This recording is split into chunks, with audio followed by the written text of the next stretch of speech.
Cette année, pour la 8e édition du Forum de Paris sur la paix, une grande partie des échanges porte sur l'énergie et le climat, avec un enjeu majeur pour le continent africain, qui est l'accès à l'électricité. En République démocratique du Congo, plus de 70% de la population n'y a toujours pas accès.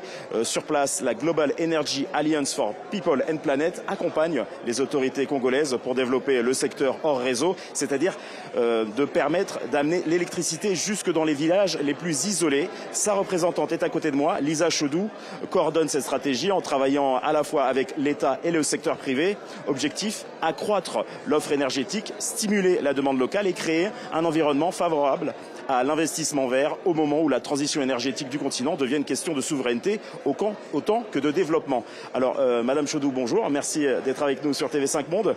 On parle ici, dans ce forum, beaucoup de transition juste. Dans un pays comme la République démocratique du Congo, où plus de la moitié, enfin beaucoup de personnes n'ont pas d'électricité, comment on agit concrètement ? Merci beaucoup pour l'opportunité. En effet, pour la RDC, on ne parlerait pas tellement de la transition, mais plutôt de l'accès à l'électricité, parce que la transition, ça sous-entend que vous avez déjà atteint et qu'on passe vers des énergies plus propres. Pour la RDC, vous l'avez dit, c'est 85 millions de Congolais qui sont sans accès à l'électricité. Et notre travail, donc moi je représente GEP en RDC, notre travail est au quotidien de réfléchir avec le gouvernement sur quelles sont les réformes nécessaires qu'il faut mettre en place pour attirer les secteurs privés, pour attirer et rassurer l'investisseur privé et aussi pour réduire le risque qui est perçu. Développer donc ce secteur, ça veut dire, si vous avez suivi un peu dans le cadre de Mission 300, c'est à peu près 20 milliards qui doivent venir du gouvernement, 17 milliards du secteur privé, un budget total de 37 milliards qui a été budgétisé pour ça.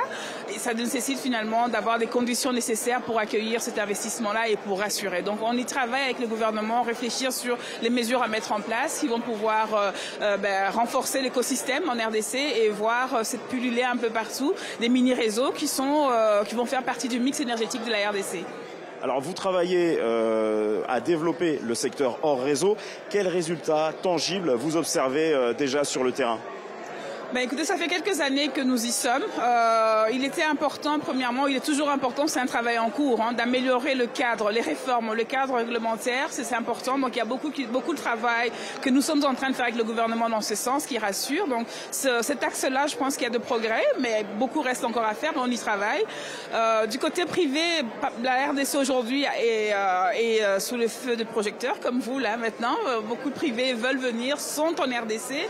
On a pas mal de discussions. Il y a 2-3 semaines, on a tenu un workshop à Kinshasa où on a vu pas mal de développeurs privés internationaux qui veulent se mettre en place, qui veulent s'installer en RDC. Solliciter l'appui de GEAP et du gouvernement dans la mise en place ou le démarrage de leurs activités dans le pays. Donc on voit que le nombre d'acteurs qui agissent ou qui veulent agir en RDC est en croissance et pour nous c'était un très bon signe également.